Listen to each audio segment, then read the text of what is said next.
La Semana Santa de los indios termina sin resurrección. A principios de nuestro siglo, todavía los dueños de los pongos, indios dedicados al servicio doméstico, los ofrecían en alquiler a través de los diarios de la paz.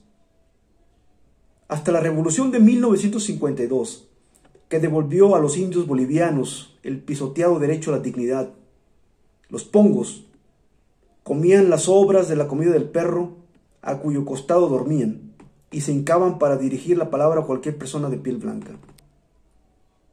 Los indígenas habían sido bestias de carga para llevar a la espalda los equipajes de los conquistadores. Las cabalgaduras eran escasas, pero en nuestros días pueden verse por todo el altiplano andino changadores aymares y quechuas cargando fardos hasta con los dientes a cambio de un pan duro. La neumoconiosis había sido la primera enfermedad profesional de América. En la actualidad, cuando los mineros bolivianos cumplían 35 años de edad, ya sus pulmones se niegan a seguir trabajando. El implacable polvo de sílice impregna la piel del minero, le raja la cara y las manos, le aniquila los sentidos del olfato y el sabor y le conquista los pulmones, los endurece y los mata. Los turistas adoran fotografiar a los indígenas del altiplano vestidos con sus ropas típicas, pero ignoran que la actual vestimenta indígena fue impuesta por Carlos III a finales del siglo XVIII. Los trajes femeninos que los españoles obligaron a usar a las indígenas eran calcados de los vestidos regionales de las lavadoras extremeñas, andaluzas y vascas, y otro tanto ocurre con el peinado de las indias, raya al medio, impuesto por el virrey Toledo. No sucede lo mismo, en cambio, con el consumo de coca, que no nació con los españoles, ya existía en tiempos de los incas. La coca se distribuía, sin embargo, con mesura. El gobierno incaico la monopolizaba y solo permitía su uso con fines rituales o para el duro trabajo en las minas. Los españoles estimularon agudamente el consumo de coca. Era un espléndido negocio. En el siglo XVI se gastaba tanto en Potosí, en ropa europea para los opresores como en coca para los oprimidos. 400 mercaderes españoles vivían en el Cusco del tráfico de coca. En las minas de plata de Potosí entraban anualmente 100,000 cestos con 1 millón de kilos de hojas de coca. La iglesia extraía impuestos a la droga. El inca Garcilaso de la Vega nos dice, en sus comentarios reales, que la mayor parte de la renta del obispo y de los canónigos y demás ministros de la iglesia del Cusco provenía de los diezmos sobre la coca y que el transporte y la venta de este producto enriquecían mucho a españoles.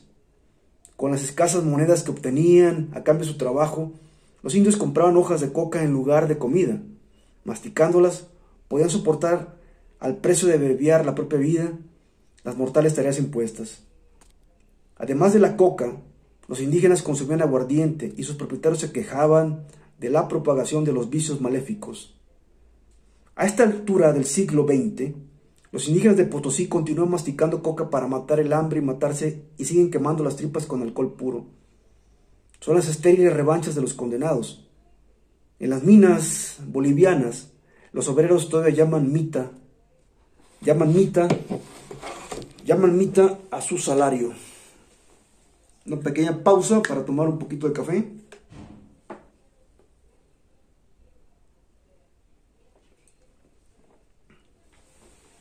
Llaman mita a la mitad de su salario. Desterrados en su propia tierra, condenados al éxodo externo, los indígenas de América Latina fueron empujados hacia las zonas más pobres, las montañas áridas o el fondo de los desiertos. A medida que se extendía la frontera de la civilización dominante, los indios han padecido y padecen, síntesis del drama de toda América Latina, la maldición de su propia riqueza. Cuando se descubrieron los placeres del oro del río de Bluefields en Nicaragua, los indios carcas fueron rápidamente arrojados lejos de sus tierras en las riberas, y esta es también la historia de los indios de todos los valles fértiles y los subsuelos ricos del río Bravo al sur. Las matanzas de los indígenas que comenzaron con Colón nunca cesaron. En Uruguay y en la Patagonia Argentina, los indios fueron exterminados el siglo pasado por tropas que los buscaron y los acorralaron en los bosques o en el desierto, con el fin de que no estorbaran el avance organizado de los latifundios ganaderos. Los indios yaquis del Estado mexicano de Sonora, fueron sumergidos en un baño de sangre para que sus tierras ricas en recursos minerales y fértiles para el cultivo pudieran ser vendidas sin inconvenientes a diversos capitalistas norteamericanos. Los sobrevivientes eran deportados rumbo a las plantaciones de Yucatán. Así, la península de Yucatán se convirtió no solo en el cementerio de los indígenas mayas que habían sido sus dueños, sino también en la tumba de los indios yaquis que llegaban desde lejos. A principios del siglo, los 50 reyes del Enequén disponían de más de 100,000 esclavos indígenas en sus plantaciones. Pese a su excepcional fortaleza física, raza de gigantes hermosos, 2/3 de los yaquis murieron durante el primer año del trabajo esclavo. En nuestros días, la fibra del Enequén solo puede competir con sus sustitutos sintéticos gracias al nivel de vida sumamente bajo de sus obreros. Las cosas han cambiado, es cierto, pero no tanto como se cree, al menos para los indígenas de Yucatán. Las condiciones de vida de esos trabajadores se asemejan en mucho al trabajo esclavo, dice el profesor Arturo Bonilla Sánchez. En las pendientes andinas cercanas a Bogotá, el peón indígena está obligado a entregar jornadas gratuitas de trabajo para que el hacendado le permita cultivar en las noches de claro de luna su propia parcela. Los antepasados de este indio cultivaban libremente, sin contraer deudas, el suelo rico de la llanura, que no pertenecía a nadie.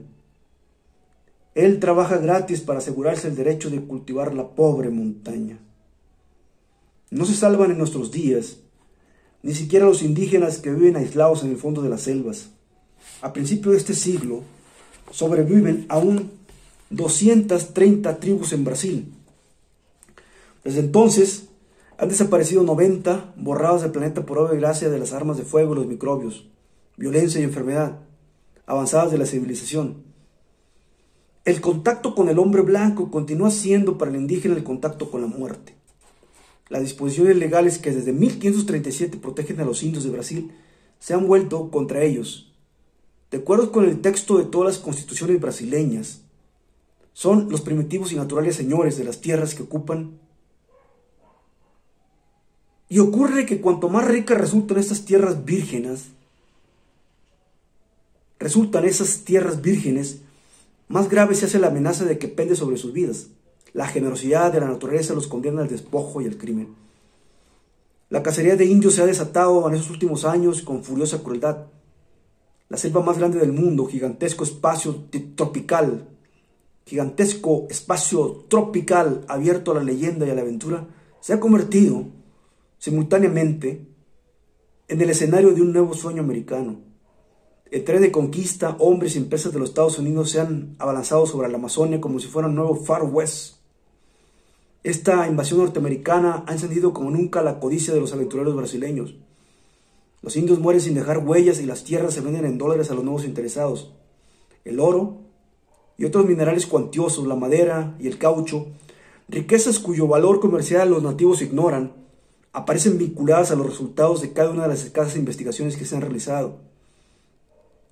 Se sabe que los indígenas han sido ametrallados desde helicópteros y avionetas, que se les ha inoculado el virus de la viruela, que se han arrojado dinamita sobre sus aldeas y se les ha obsequiado azúcar mezclada con estricnina y sal con arsénico. El propio director del Servicio de Protección de los Indios, designado por la dictadura de Castelo Branco para sanear la administración, fue acusado, con pruebas, de cometer 42 tipos diferentes de crímenes contra los indios. El escándalo estalló en 1968. La sociedad indígena de nuestros días no existe en el vacío.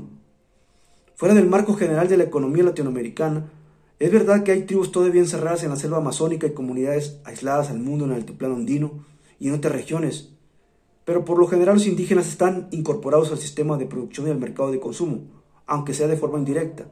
Participan como víctimas de un orden económico y social donde desempeñan el duro papel de los más explotados entre los explotados.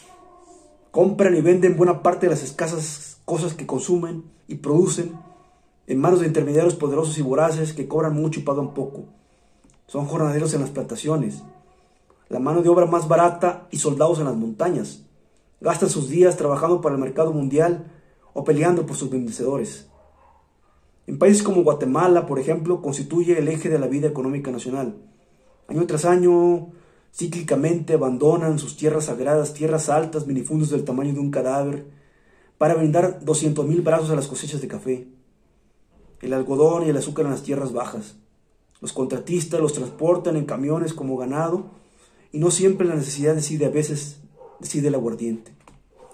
Los contratistas pagan una orquesta de marimba y hacen correr el alcohol fuerte. Cuando el indio despierta de la borrachera, ya lo acompañan las deudas. Las pagará trabajando en tierras cálidas que no conoce, de donde regresará al cabo de algunos meses, quizá con algunos centavos en el bolsillo, quizá con tuberculosis o paludismo. El ejército colabora eficazmente en la tarea de convencer a los remisos. La expropiación de los indígenas, usurpación de sus tierras y de su fuerza de trabajo, resulta simétrica al desprecio racional. Resulta simétrica al desprecio racial, que a su vez se alimenta de la objetiva degradación de las civilizaciones rotas por la conquista.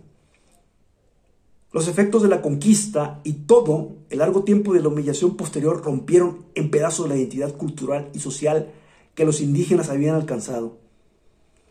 Sin embargo, esa identidad triturada es la única que persiste en Guatemala, persiste en la tragedia. En la Semana Santa, las procesiones de los herederos de los mayas dan lugar a terribles exhibiciones de masoquismo colectivo. Se arrastran las pesadas cruces. Se participa de la flagelación de Jesús paso a paso durante el interminable ascenso del Gólgota. Con aullidos de dolor se convierte su muerte y su entierro en el culto de la propia muerte y el propio entierro. La aniquilación de la hermosa vida remota. La Semana Santa de los indios guatemaltecos termina sin resurrección.